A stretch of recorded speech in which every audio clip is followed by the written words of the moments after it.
You ever notice how the room changes when you walk in? Not loud, not obvious, just different, like something unseen just shifted, and nobody knows why. Eyes don't meet yours for too long, conversations glitch, smiles feel forced, and deep down, they're all thinking the same thing, but no one's brave enough to say it out loud. There's something off about you, not broken, not weak. No, something far more unsettling. You don't react the way they expect. You don't break where they would shatter. You don't beg, you don't chase, you don't fold under pressure. Pain hits you, and instead of collapsing, you adapt. You sharpen. You evolve. And that terrifies them, because people are comfortable with predictable suffering. They understand failure. They understand fear. But you turn chaos into clarity. You turn isolation into power. You take everything that was meant to destroy you, and somehow you make it fuel. That's not normal to them. So they whisper. They say you're hiding something, that you've tapped into something you shouldn't have, that no one survives what you've been through without a price. They convince themselves you must be using something forbidden, because accepting your strength would mean confronting their own weakness. And that's a truth far more frightening than any dark magic. You ever notice how silence is supposed to be empty, but when it comes from you, it feels heavy, like it's saying something without making a sound. Most people use noise as a shield. They fill every gap with words, laughter, opinions, anything to avoid being exposed. Because the moment things go quiet, the truth starts creeping in. Insecurity gets louder. Doubt starts whispering. So they talk, and talk, and talk, just to stay ahead of themselves. But you don't do that. You walk into a room, and you're not rushing to prove anything. No need to dominate the conversation, no urge to impress, no desperate attempt to be seen. You just exist, and that alone starts to mess with people, because they can't read you. And when people can't read you, they can't control how they feel about you. That lack of control, it makes them itch. They start filling in the blanks themselves. Why is he so quiet? Why is he judging? Does he think he's better than us? It's almost funny, really. Your silence becomes a mirror, reflecting everything they try so hard to hide. Their nervousness, their need for approval, their fear of not being enough. You don't have to say a single word, and yet you expose everything. And the longer you stay quiet, the louder it gets in their heads, because silence like yours isn't passive. It's not weakness. It's not fear. It's awareness. You're watching, listening, picking up on things they don't even realize they're revealing. The tone shifts, the forced laughs, the fake confidence. It's all right there, and they know it. That's why they get uncomfortable. Not because you're doing anything wrong, but because you're doing nothing at all, and somehow that's worse. They're used to predictable behavior. People who overshare, overreact, overcompensate. That's easy to handle, easy to manipulate. But you give them nothing to grab onto. No emotional outbursts, no unnecessary explanations, no validation of their expectations. Just calm, controlled presence. And that presence starts to feel like pressure, so they try to break it. They'll poke at you with questions, throw subtle jabs, try to pull you into conversations you don't care about. Anything to get a reaction, because a reaction would make you normal again. It would bring you down to a level they understand. But when you don't bite when you just look at them, maybe with that slight hint of knowing, and stay exactly where you are, it unsettles them even more. Because now they're not just confused. Now they're exposed. Your silence forces them to confront themselves, and most people aren't ready for that. They'd rather label you as strange, arrogant, distant, anything to avoid admitting that your stillness is showing them everything they've been trying to hide. And the truth is, you're not trying to intimidate anyone. You just stopped wasting energy on noise that doesn't matter. You learned that not everything deserves a response. Not every opinion needs acknowledgement. Not every presence deserves your attention.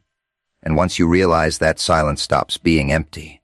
It becomes selective, intentional, powerful. That's what they feel, even if they can't explain it. It's not the silence itself that bothers them. It's what your silence reveals about them. Pain was never supposed to be useful. That's what they believe. Pain is something you avoid, something you run from, something that breaks you down until there's nothing left but excuses and scars. That's the script everyone follows. Get hurt, complain. Get knocked down, stay there. Let it define you in the weakest way possible. That's normal. That's acceptable. But you didn't follow the script. Something went wrong, or maybe something went right. Because when pain found you, it didn't get the reaction it was expecting. It hit sure. It burned. It cut deep. It stayed longer than it should have. But instead of turning you into another victim, it started changing you. Quietly. Slowly. Like something was rewiring the way you think, the way you feel, the way you respond. See, most people experience pain and lose control. You experienced pain and gained it. Every betrayal taught you how to read people better. Every failure sharpened your awareness. Every moment of being overlooked, underestimated, or dismissed it didn't shrink you. It stripped away the need for approval. It carved out something colder, something more focused. While they were busy asking, "Why me?" you started asking, "What now?" That's where everything shifted, because pain stopped being an obstacle and became a tool. You learned how to sit with it instead of escaping it. Learned how to let it speak without letting it break you. And the more you listened, the more it revealed. Weaknesses you needed to fix. Patterns you needed to break. Limits that were never real to begin with. It's almost unsettling when you think about it. The very thing that was supposed to destroy you started building you. Piece by piece, it hardened your mindset. Made you less reactive, less emotional in ways that once controlled you. Not numb. No, that would be too simple. You still feel everything, just differently. You feel it without losing yourself to it, and that's what makes it dangerous. Because now, when something goes wrong, you don't panic. You analyze, you adapt, you move. While others are still trying to process the hit, you're already turning it into momentum. That's not something people are used to seeing. They expect pain to leave visible damage. They expect hesitation, fear, insecurity. But when they look at you, they don't see the cracks they're used to. They see control. They see composure. They see someone who's been through things and somehow came out sharper instead of shattered. It doesn't make sense to them, so they question it. They wonder how you're still standing, how you're still moving forward without carrying the weight the way they do. They assume you must have had it easier, or that you're hiding something, or that you've become cold beyond repair. But they don't understand. You didn't escape the pain. You absorbed it. You let it teach you things most people spend their whole lives avoiding. You let it reshape your mindset in ways that can't be undone. And now, what used to hurt you fuels you. That's the part they can't accept. Because if pain can be turned into power, then all their suffering, all their excuses, all the reasons they gave for staying stuck start to lose meaning. And that's a reality far more uncomfortable than the pain itself. Reactions are predictable. That's why people rely on them. Push someone hard enough, they snap. Hurt them deep enough, they fall apart. Ignore them long enough, they chase. It's like a script everyone memorized without realizing it. Stimulus, response. Button reaction. Simple, controllable, safe. That's how the world keeps things in order. But you don't follow that pattern anymore. Somewhere along the way, you stopped giving people the reactions they were counting on. Not because you couldn't feel it, but because you learned that reacting is just another form of surrender. The moment you react without thinking, you hand over control. Your emotions stop being yours and start belonging to whoever triggered them, and you don't like being controlled. So instead of reacting, You do something far more unsettling. You transform. Pressure hits you, and instead of exploding, you compress it. You take it in, let it sit, let it shape something inside you. Anger doesn't spill out in chaos. It sharpens your focus. Disappointment doesn't slow you down. It recalibrates your direction. Even fear, it doesn't paralyze you anymore. It alerts you. It prepares you. It's not suppression. It's conversion. That's the difference people can't quite understand. They think you're holding things in, bottling it up, waiting to break. But that's not what's happening. You're processing it differently. You're turning raw emotion into controlled energy. Something usable. Something intentional. And that makes you unpredictable. Because now, when someone tries to provoke you, they don't get what they expected. No outburst. No defensive explanation. No visible crack they can point to and say, there it is. Just that same steady presence. Maybe a slight shift in your eyes, like you noticed more than they intended to show. It throws them off. They start questioning their own approach. Was that not enough? Did it not land? Did you even care? And while they're stuck trying to figure you out, you've already moved on.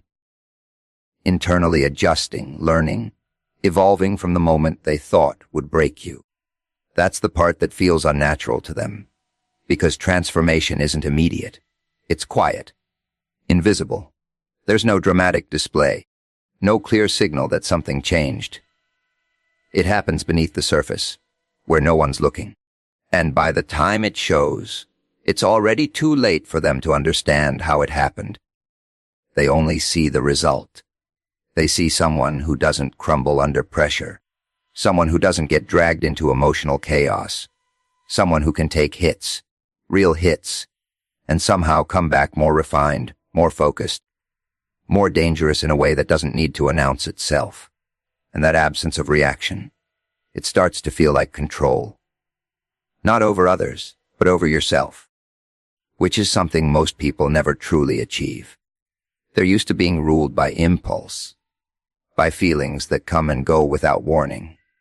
One moment they're confident, the next they're shaken. One word can ruin their day.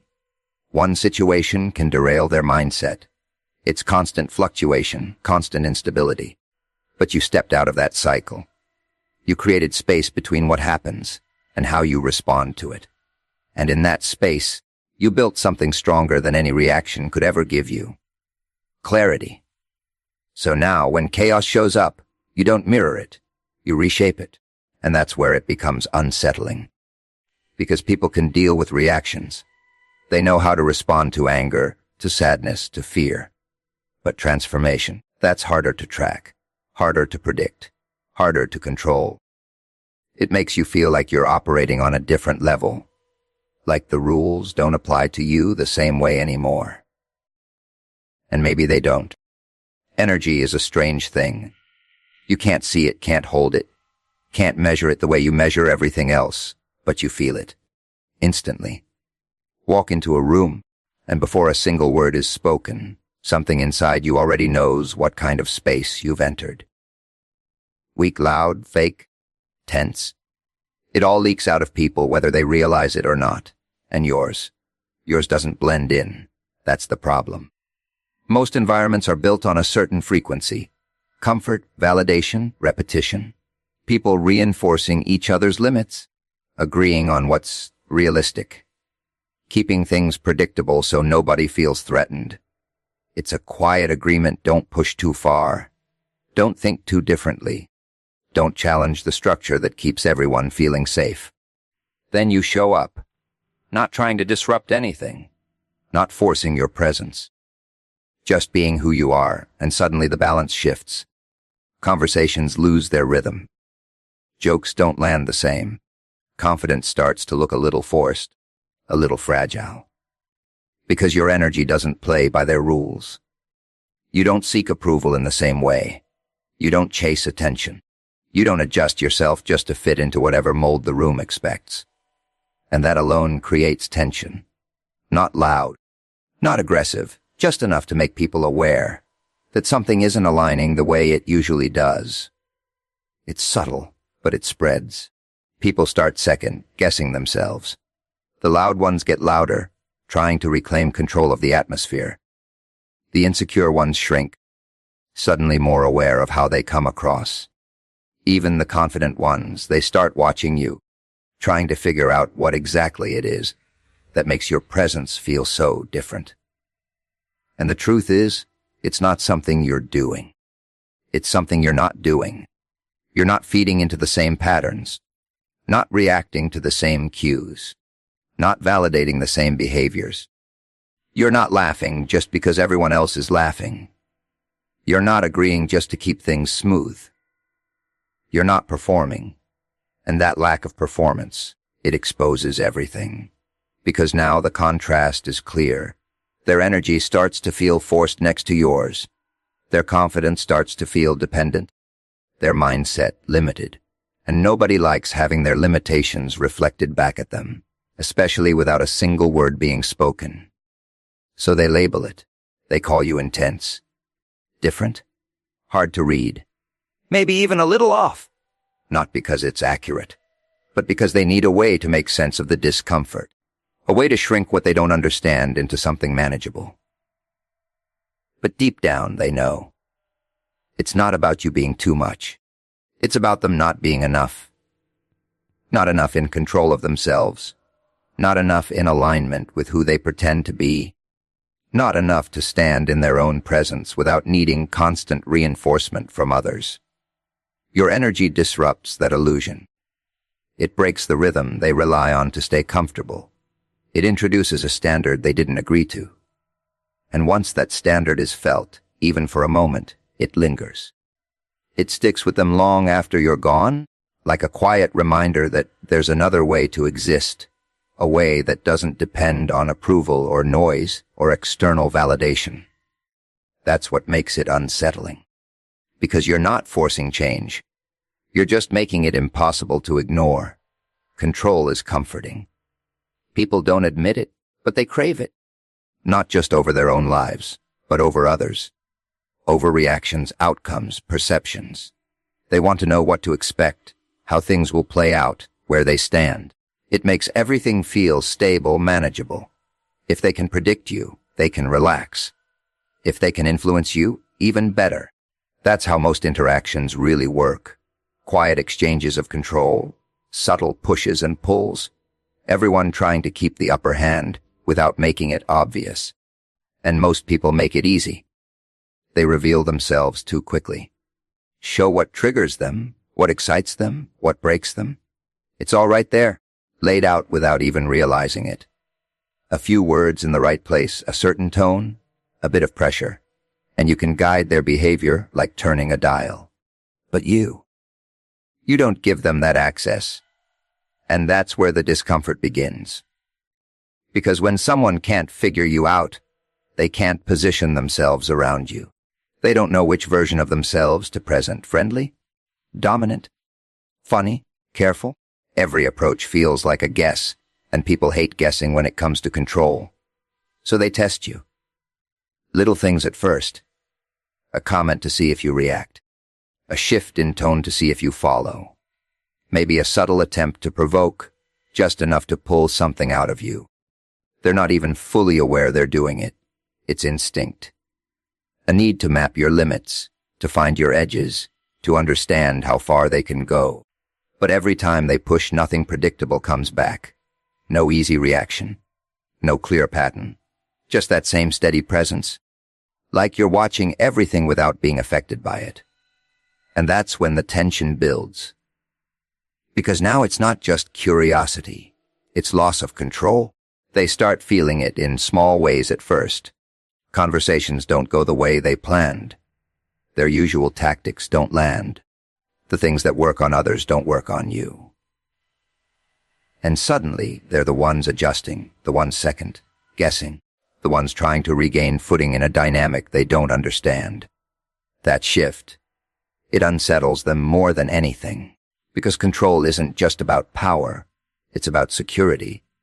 And when that security slips, even slightly, it creates anxiety. They start wondering what you're thinking, what you see, what you might do next. Not because you've threatened anything, but because you haven't given them anything to hold on to.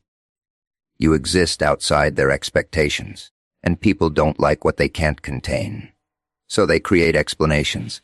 They say you're distant, unapproachable, maybe even arrogant.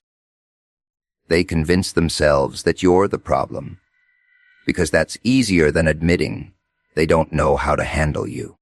Labeling you gives them a sense of control again, even if it's false. But underneath all that, there's something else. Respect mixed with unease. Because on some level, they recognize what you've done. You've removed yourself from the usual exchange. You're not playing the same game anymore. You're not trading reactions for validation, not bending to fit expectations, not giving pieces of yourself away just to keep things smooth. You've taken control and kept it. Not in a loud, dominating way. Not by forcing anything on anyone else. Just by refusing to be moved in ways that don't serve you. By choosing when to engage, how to respond, what to give and what to withhold. And that kind of control, it's rare. It can't be manipulated, can't be rushed, can't be easily understood. It stands on its own, quiet but unshakable. And when people come across it, they don't know whether to challenge it or stay away from it, because deep down they can feel it. If they can't control you, then they can't predict you. And if they can't predict you, they can't feel safe around you. Permission is a quiet addiction. Most people don't even realize they're hooked on it. They wait for signals, for approval, for someone, anyone, to nod and say, "Go ahead, you're allowed." Allowed to speak, to act, to change, to become something more than what they've always been. It's subtle, almost invisible, but it controls everything. The way they dress, the way they think, the risks they avoid, the dreams they bury before they even have a chance to breathe. Because stepping outside that invisible boundary, that feels dangerous. It means risking judgment, rejection, being misunderstood. It means standing alone, without the safety net of agreement or validation. And most people would rather stay small together than grow alone. But you didn't wait. That's where things started to shift. At some point, maybe after being ignored, overlooked, or underestimated one too many times, you stopped looking around for approval. Stopped asking if it was the right time, the right move, the right version of yourself to show the world. You just moved, quietly, intentionally, without announcing it. And that kind of movement, it breaks the unspoken rules. Because now you're doing things people haven't given you permission to do. Thinking differently, acting differently, carrying yourself in a way that doesn't match the version of you they've already accepted. And when someone changes without warning, it unsettles the ones who stayed the same. They start asking questions, but not the kind they say out loud. Who do you think you are now? Since when did you become like this? Why didn't you stay the way we understood you? It's not curiosity. It's discomfort. Because your growth forces them to confront something they've been avoiding. The fact that they could have done the same. That they didn't need permission either. That the only thing really holding them back was the idea that they needed someone else to approve their evolution. And that realization, it stings. So instead of accepting it, they resist it. They try to pull you back into the version of yourself they're comfortable with, remind you of who you used to be, make jokes, subtle comments, little digs designed to shrink you back into something familiar. Not out of malice, not always, but out of fear. Fear of losing the version of you that made them feel secure in their own choices. But you don't shrink. You don't explain. You don't slow down just to make others comfortable with your pace. Because once you've stepped outside that need for permission, there's no going back. You've seen what it feels like to move on your own terms, and anything less starts to feel like a cage.